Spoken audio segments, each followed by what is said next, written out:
Bodi ya ithibati ya waandishi wa habari JAB imefungua rasmi mfumo wa usajili wa waandishi wa habari ili kuomba kuthibitishwa na kupatiwa kitambulisho cha uandishi wa habari, yani press cards.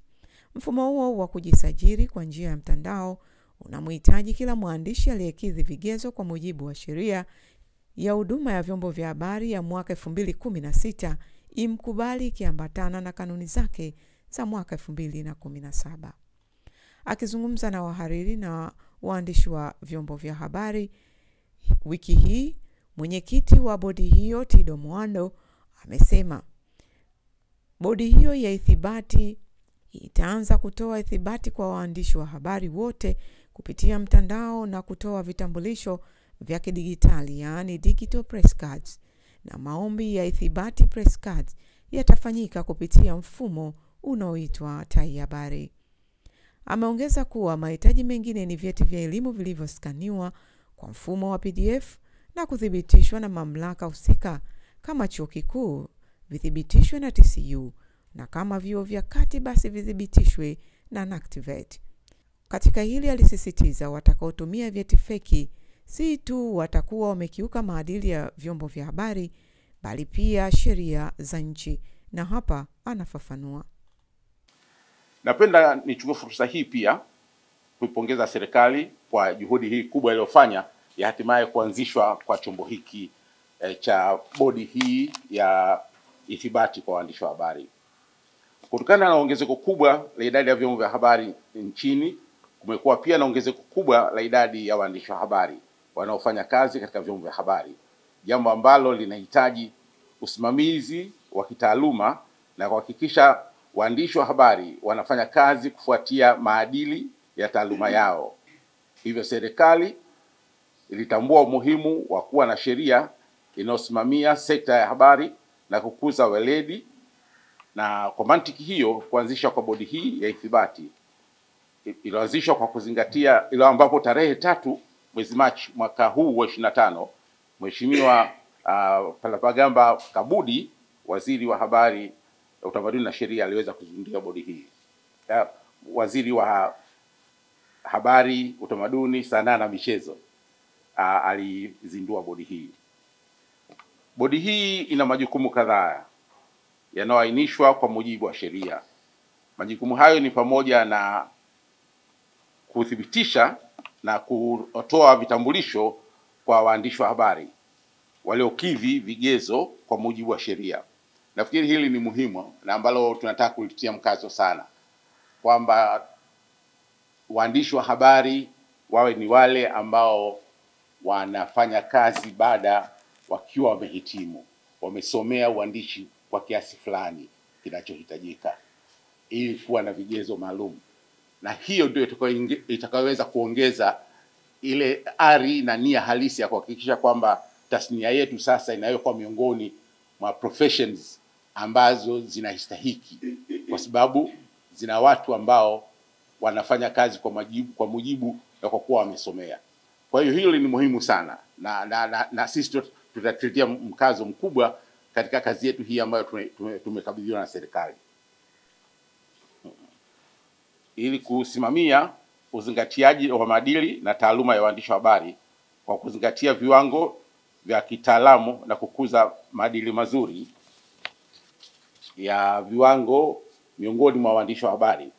Kuishauri serikali pia kuwa katika masuala mbalimbali yanayohusiana na shughuli za uandishi wa habari. Ndugu waandishi wa habari, kuthibitisha au accredit waandishi wa habari ni hatua muhimu katika kuhakikisha taaluma ya uandishi wa habari inazingatia viwango vya kitaaluma, maadili na uwajibikaji. Kupitia ithibati itaonyesha waandishi wa habari wenye sifa stahiki na waliopata mafunzo wanahitajika na kufanya kazi kwa ufanisi zaidi. Hii itasaidia kuimarisha uweledi katika tasnia ya habari, kudhibiti usambazaji wa habari zisizo sahihi kwa mujibu wa kifungu cha 19 cha sheria ya huduma za habari sura ya 229, kikisomwa pamoja na kanuni ya 17A1 ya kanuni za sheria za huduma ya habari, tangazo la serikali namba 18 la tarehe 3 Februari mwaka 2017, watu wanaopaswa kuomba ithibati na kupewa vitambulisho ni pamoja na wahariri, editors, reporters, waandishi wa habari wa kujitegemea, yani freelancers, wapiga picha, yani photographers, wazalishaji wa habari, news producers, na watangazaji wa radio na television wanaofanya kazi katika vyombo vya habari. Hiyo ndio orodha ya wale ambao wanawajibika kupata vitambulisho hivi. Tumejaribu kufanya udadavuaji zaidi hivi karibuni na kuangalia kwamba kuna maeneo gani mengine ya wale ambao tunaweza baadaye nao wakawajibika kupata vitambulisho, lakini kwa sababu hili ni andiko la kiserikali hatuwezi tukasema tu juu kwamba na hawa nao na hawa nao. Tutatoa ushauri wetu kwa vyombo husika, ili baadhi ya watu wa habari katika vyombo vya habari ambao labda hawakutajwa hapa lakini bado wanahusika na uhabari, na wao pia waweze kuingia katika utaratibu huu. Ninyi wenyewe mnajua kuna watu ambao katika orodha hii hatuwataja, lakini mnajua kwamba na wao wana nguvu ya kuthibitisha au kukubali kuandikwa au kutangazwa kwa taarifa habari kwa habari fulani. Sasa hawa nao ingekuwa vizuri pia, kwa sababu wao ndio watu wa mwisho au watu wenye kutoa agizo na uamuzi wa hili, labda na wao waweze kuingizwa huko. Lakini ninavyosema bado tunachambua. Kwa sasa hii ndio orodha ya watu ambao wanatakiwa kuandikishwa na kupata vitambulisho hivi ambao tunaanza kuvitoa tangu leo. Aidha, kwa mujibu wa kanuni ya 17(2), wote hawa waliotajwa wanapaswa kuwa na kiwango cha elimu kuanzia stashahada ya masuala ya habari au inayoendana na masuala hayo, au shahada ya fani nyingine yoyote na shahada ya uandishi wa habari. Tutatoa ufafanuzi wa hili na Patrick atawapeni maelezo zaidi, lakini tunachosisitiza sasa hivi na tumesema tuko mwanzo kwamba it's high time kwamba profession yetu iweze kuthaminiwa, profession yetu iweze kupata hadhi stahiki, na haiwezi kuwa hivyo ikiwa halitakuwa swala la elimu. Umesomea hii kazi, unaijua vizuri, sio tu kwamba yoyote yule Benedict Tobwe Hari ambaye ana uwezo. Sisi zamani hizo enzi zetu, bahati nzuri mimi ni mtu wa enzi hiyo, lakini Mungu amenijalia nimeingia kwenye enzi hii. Enzi zile tulipokuwa Radio Tanzania peke yetu, tulikuwa tukikaa pale, na kukumbuka wenzangu wa majina wengi sasa Mungu amewapenda zaidi. Tulikuwa tunaketi pale Pool Road Radio Tanzania. Yaani hata wakati ule ulikuwa nasema, wewe sasa kama wewe mtangazaji, yani tofauti yako wewe mtangazaji na mtu yoyote, kwa sababu wewe mtangazaji si sauti. Sasa haya, kila mwenye sauti nzuri na kwa kuwa anazungumza aitwe ni mtangazaji. What's the difference between wewe na mtangazaji yani wewe mtangazaji na mtu mwingine wa kawaida? It's very important. Lakini ukiacha hiyo itakuwa ni mtu yoyote, na ndicho kilichotokea kwamba ikawachwa basi kila mtu akatumbukia, na kwa ajili hiyo tena ikaonekana kazi hii kumbe kuna haja ya kuelimika. You walk from wherever you are, umetoka huko umeingia, umeamua au mzako kafungua ana senti kidogo kaanzisha radio, wewe ndio mtangazaji wetu. Wewe mtangazaji wetu. Imetuendesha sana.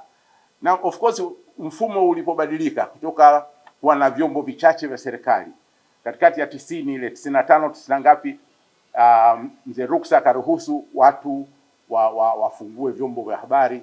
Kulikuwa hakuna njia. Ilikuwa either kama umefungua radio, kila mzee mengi walipofungua upesi hakuna mahali walivamia Radio Tanzania. Wakachukua kina marehemu kina Charles Hillary kwenda kuanzisha kule kusaidia, lakini ilibidi station ziendelee. Kwa hiyo zifungua nyingi, kila mtu akaanzisha vyombo vyake. Imepita miaka sasa almost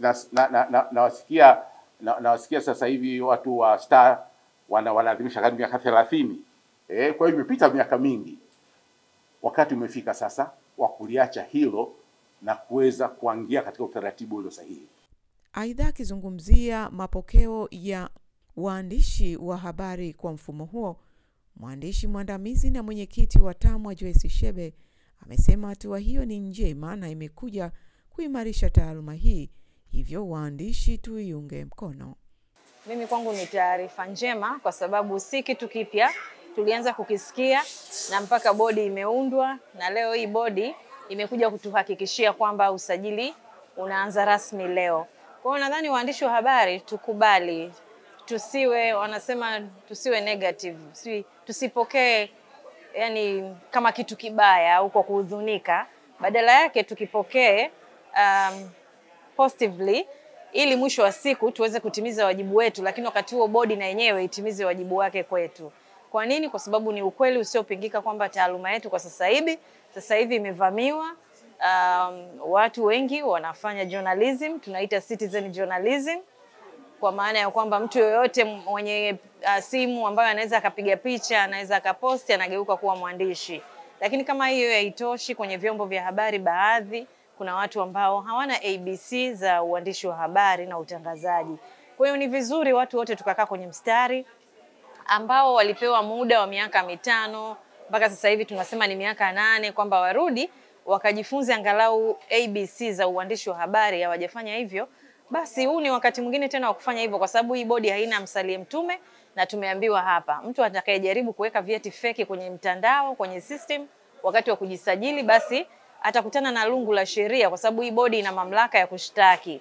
Kwa hiyo tuwe waaminifu kwenye hili, tutimize wajibu wetu, ili mwisho wa siku bodi nayo itimize wajibu wake kwetu sisi. Tuipende tasnia yetu na tuilinde kwa wivu mkubwa, ili mwisho wa siku tutumie kalamu zetu kwa minajili ya kuisaidia jamii ya Kitanzania, lakini pia kuisaidia nchi ili iweze kupiga hatua kimaendeleo. Kwa upande wake, James Marenga ambaye ni mwandishi na wakili amesema sheria inataka kila anayetaka kuwa mwandishi wa habari awe na elimu ya kuanzia diploma na kuendelea kutokea katika vyuo vinavyotambulika kisheria, na hapa anafafanua zaidi. Bodi ya ithibati imepewa mamlaka na sheria hii ya huduma za habari. Kama alivyosema, imeundwa kwa mujibu wa sheria zile. Waziri husika ambaye ni waziri wa habari ameiteua na tayari iko kazini. Na ukisoma ile sheria ya huduma za habari pamoja na kanuni zake, sheria ya mwaka 2016 pamoja na zile kanuni zake za 2017 zimeipa mamlaka hii bodi ya ithibati sasa namna ya kufanya kazi zake. Pamoja na kwamba inatakiwa sasa kuandaa daftari la waandishi wa habari, na ndio maana kama ulivyoona leo imeanza ule mchakato sasa wa usajili. Kwa maana hiyo, kama nilivyosema, inafungua ile poto ya usajili, na kila mwandishi wa habari ambaye ana taaluma, kwa sababu sheria inataka kiwango cha chini cha mwandishi wa habari kufanya kazi hii lazima awe na diploma ya uandishi wa habari na kutoka kwenye vyuo vinavyotambulika sheria. Sasa bodi hii vile vile imepewa tu mamlaka mengine ya kufanya kazi. Ni kama nilivyosema katika mazungumzo, inaweza kufanya mambo mengine kama zilivyo bodi zingine.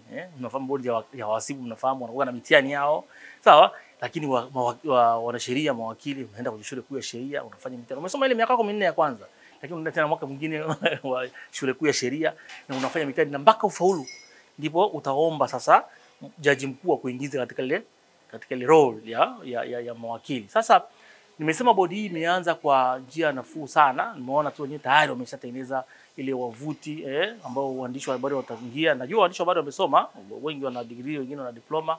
Sawa, wanatakiwa waingie mle ndani wajisajili, sawa, baadaye watapewa press card zao. Lakini nafikiri tunapokwenda huko mbele, bodi hii inaweza kuwa kama nilivyosema, kwa sababu ni swala la kitaaluma.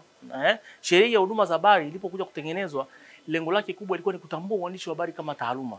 Kabla kuwa na sheria hii, ni kabla ya mwaka 2016, uandishi wa habari ilikuwa hautambuliki kama taaluma. Watu walikuwa wamesoma mpaka wengine wana degree za uzamivu, lakini haikuwa inatambulika kama ni taaluma. Kwa hiyo sheria ya huduma za habari imekuja sasa, imetambua tasnia hii kuwa ni ni moja ya taaluma. Waingereza wanasema it's professionalism. Na ukiangalia sheria kama wanasema to establish the professionalism, yani kutambua utaaluma wa taaluma ya habari.